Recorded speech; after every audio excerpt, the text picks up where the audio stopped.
importance. I call the member for Coogee. Well, thank you, Mr Speaker. I rise today to move this matter of public importance, recognising and celebrating 40 years of our Sydney Opera House.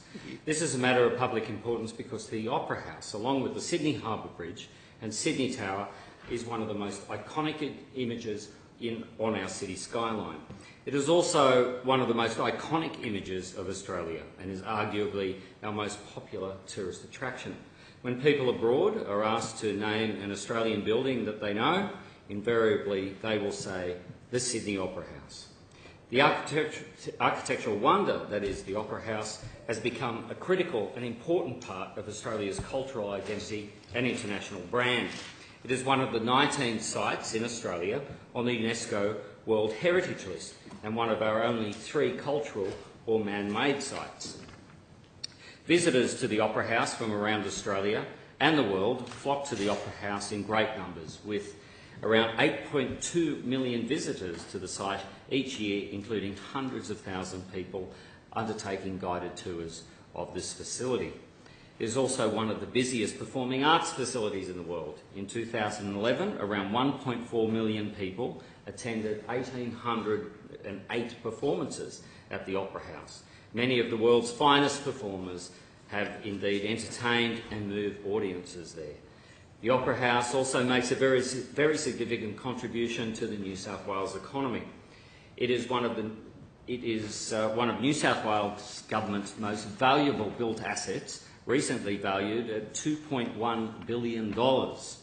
In 2012 to 13, it was responsible for an estimated $640 million in tourism income.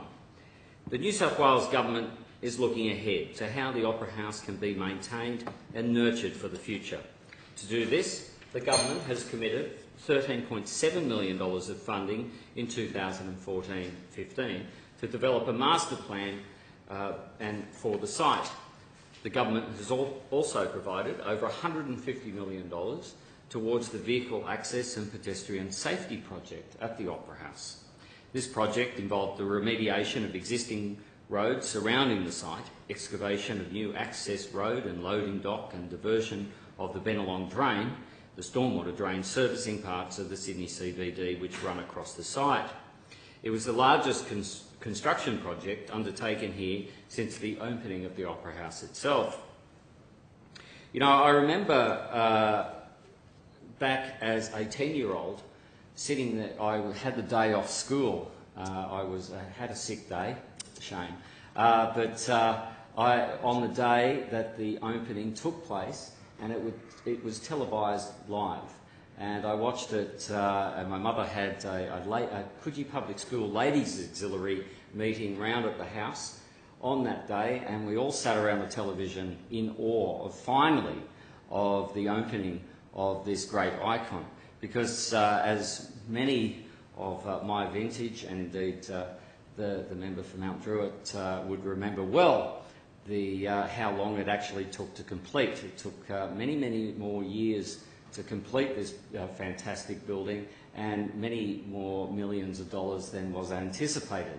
But nobody regrets the time that we waited, and nobody regrets the money that we spent.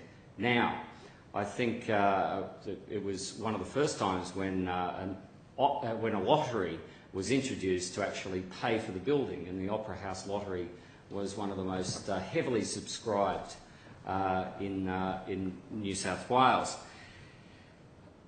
I have great memories of watching the opening of that, but also seeing how it is not, for such a small city such as Sydney, comparatively, to undertake such an ambitious exercise so many years ago in the 1950s, and to see it come to fruition in 1973 was indeed something to be admired and to be in awe of.